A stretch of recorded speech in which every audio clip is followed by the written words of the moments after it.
Hello, good afternoon. Welcome back to my YouTube channel. Again, this is Mr. Santos Capellan Jr. Always wishing you a good day. Now, if you are new to my channel, please don't forget to subscribe. And you can also click the notification bell so that you will be notified if new tutorial is available in my channel. Okay? Now, you can always leave a comment so that we can discuss whatever query you have in your mind.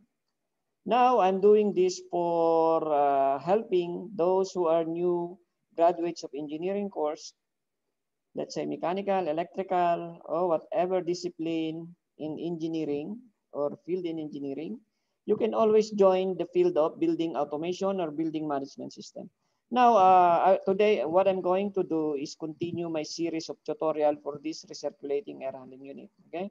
Now, to wrap it up, part one is how to do the engineering works involved in this uh, system. Okay, so this recirculating air handling unit, how are you going to do the engineering works? Like how are you going to prepare the graphics to represent the air handling unit, this air handling unit in the actual picture. Okay, this is how you will expect an air handling unit in the field. Okay, now this is my BMS graphics.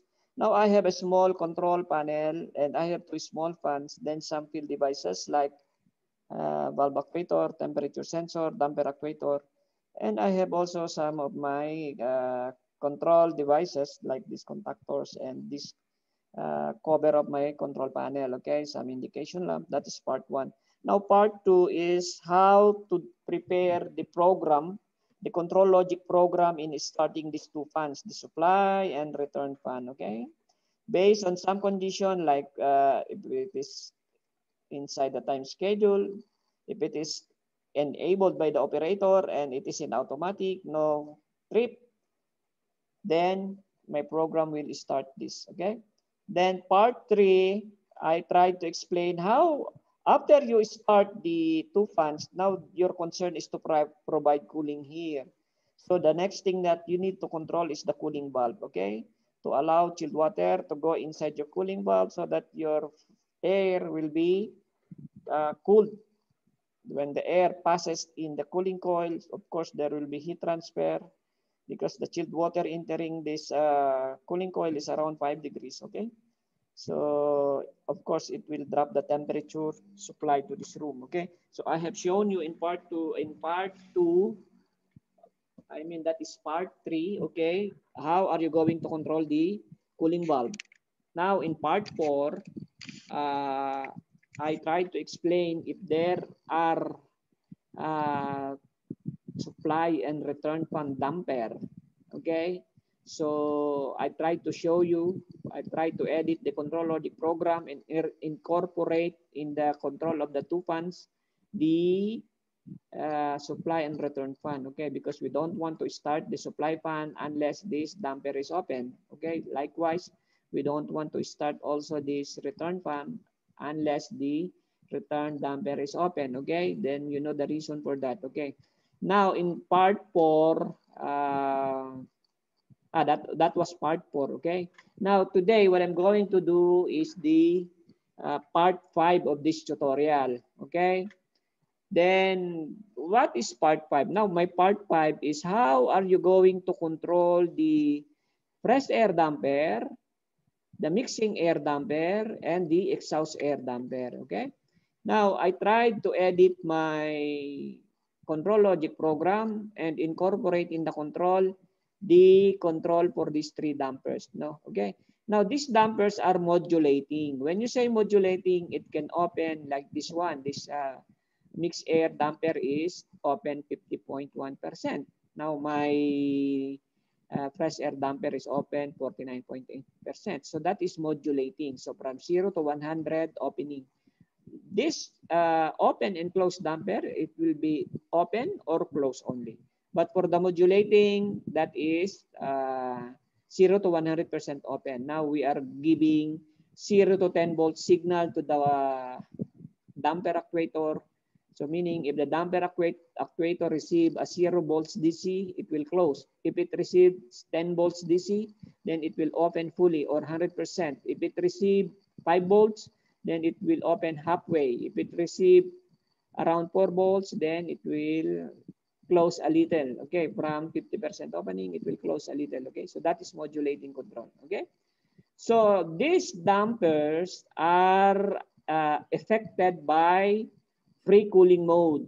Okay, free cooling mode and high CO2 concentration in the area. Okay, now I want to bring your attention to my CO2 sensor. Okay, now this CO2 sensor is the one sensing the carbon dioxide concentration of the return air. Okay, so this CO sensor has something to do with these 3 damper actuators.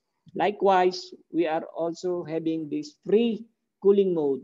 Free cooling mode is like when the temperature outside, okay, when the temperature outside is suitable for cooling this area, we will be utilizing the outside air temperature. So what happens when there is free cooling, then our valve will assume a certain opening just to allow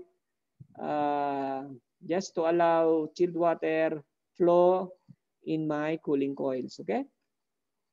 So in my program, I'm just opening it 10%. Okay, the valve. So let me show you first my program. Okay. So this is my program. Let me show you in full screen. Okay. Okay. So this is my program. Wait a minute. Why it's not displayed? Okay. Now, anyway, what I'm going to show you is this portion only. Okay. So this is my free cooling mode. Okay. This is my free cooling mode. And this is my control for the fresh air damper, mixed air damper, and extract air damper. Okay. Now, first in the free cooling mode, I have here my outside temperature. Okay, I have here my outside temperature. This one is outside temperature, and I'm checking it. If that outside temperature is less than 17, then I will say, okay, there is free cooling.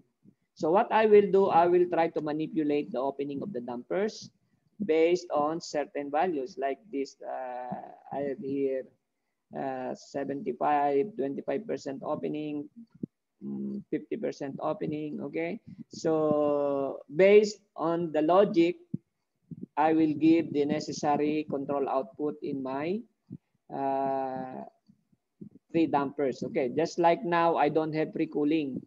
So my fresh air damper is opening 50%. This is based on my control logic program because I have here, the output here is 50%. Okay, so it's being taken here.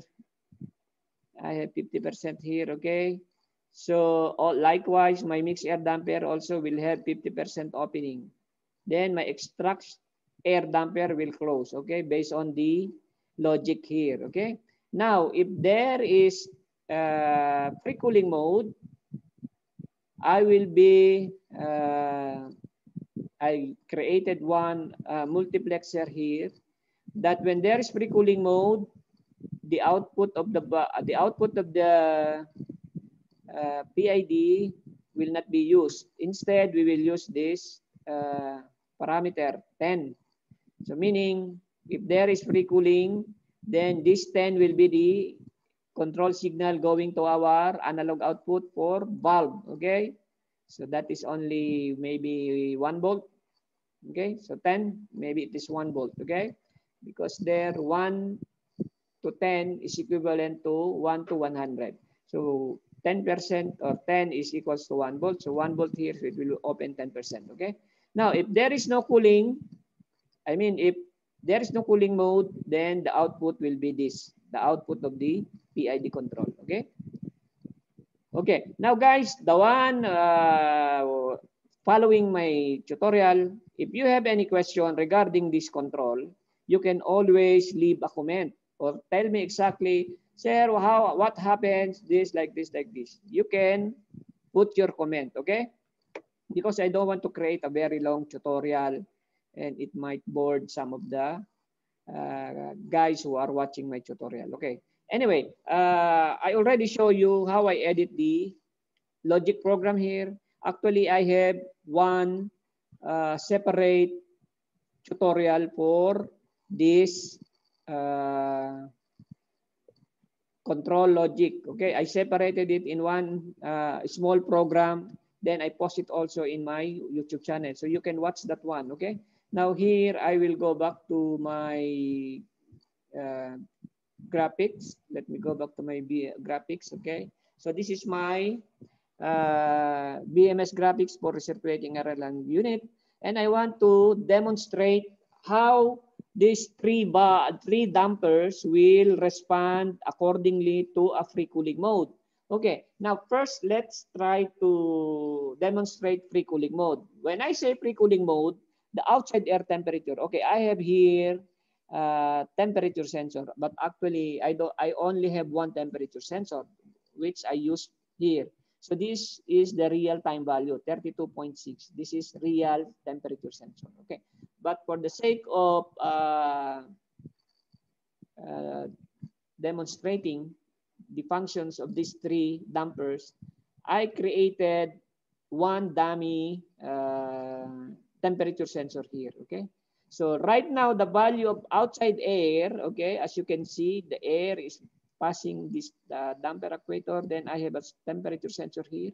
So let's say it is sensing 30 degrees. So I don't have pre-cooling mode because the air in my control logic program, the pre-cooling mode will start when the outside temperature is 17. Okay, so this is pre-cooling set point. Okay, so I can make this also flexible so that the BMS operator can change this in the graphics. Okay, anyway, now in my control logic program, when the outside air temperature is less than 17, that's the time I have pre-cooling. Okay, so let me go back here. So now the temperature is 30. Okay, so obviously I don't have pre-cooling. Now I will try to simulate a pre-cooling here. Okay, so I will try to adjust that temperature sensor reading. Okay, so that you will see, okay, that is 17. So it should be less than 17. So around 16, so that I will be having a pre-cooling. Okay, 16.7. Okay, as you can see, my program at the background is working properly because what happens is my fresh air damper opens a little more, 75%, okay, to allow more fresh air, okay, to allow more fresh air because we are in the free cooling mode, okay. Now, the response of my mixed air damper, it tried to close a little at around 25. So I have here 75 and 25, still I have 100%. Now, the 100% going here is being 75% of it, that air is being exhausted or venting out, okay, vented out, okay. Then I will just allowing around 24 point or 25%. Then I have 75%. Then I have 100% volume of air being delivered to the site. Okay. Now, actually, guys, this dampers opening, you can always coordinate this with your mechanical engineer or the one responsible in air balancing. Okay, so the guy who is responsible for doing all the air balancing in the project, you can always coordinate with him, show him what you are doing, then he can try to measure if still the static pressure or the volume of air, cubic feet per minute, is still attainable in the main supply duct based on your damper control. Okay, so now the dampers, this mix and these three dampers respond accordingly. Then what is the response of the valve? As you can see here, the valve opens around 10% because that is my program here. Let me show you. My program here, if there is pre-cooling, you see this bold line, there is pre-cooling, then it will get this 10 input. Then it will be fed to our analog output to control the valve actuator. Okay. If there is no air free cooling, then the output of our PID control will be the one being fed to our analog output module. Okay, that controls our valve actuator. Now let me go back. Okay, so as you can see, the control logic program at the background or the one installed in the DDC is the one controlling these dampers, okay? Now, let me remove the pre-cooling mode.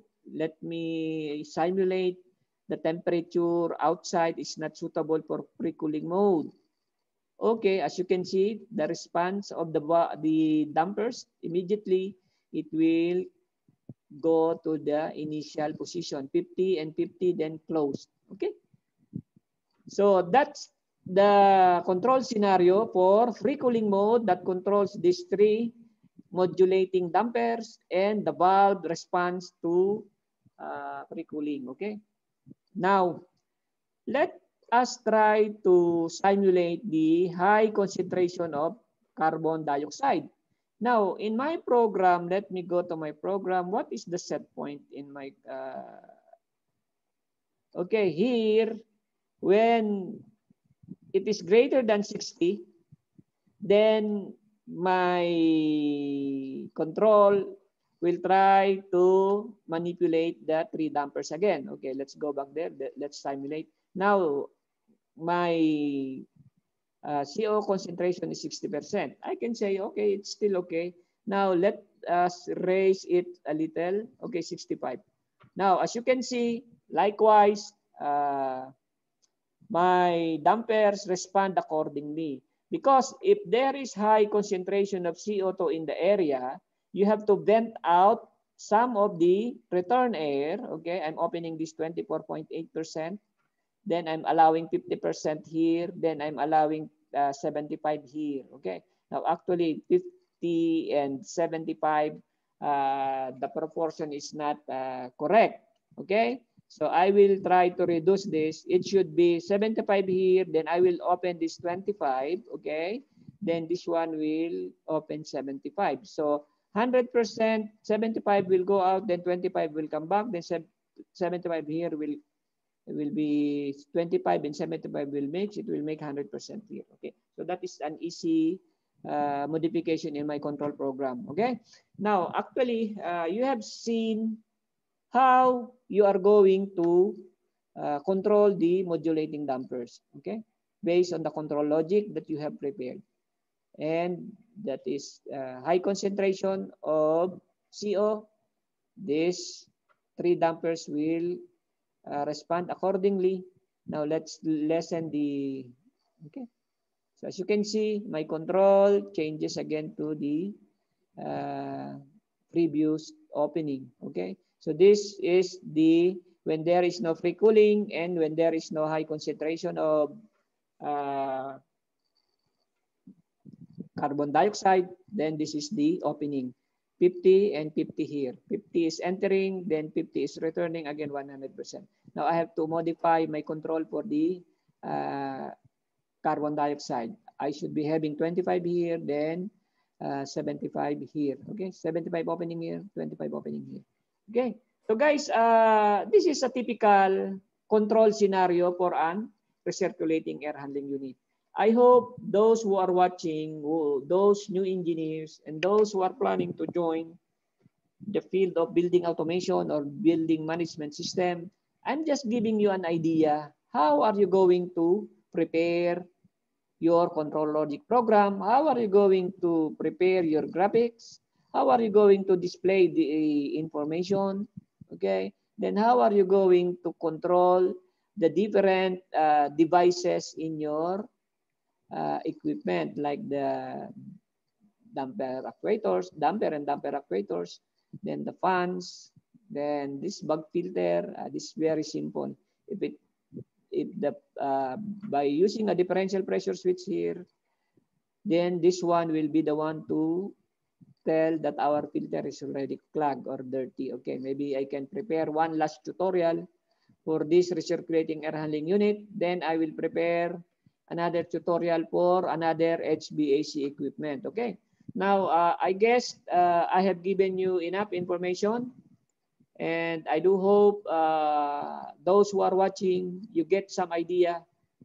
I'm happy I can help you in a little way in your engineering works, especially those who are doing also building management system and those who are planning to join mechanical and electrical and plumbing company or MEP company. Okay, so once again, thank you very much for watching. And Santos Capellan Jr. always saying, God bless us all, and bye for now.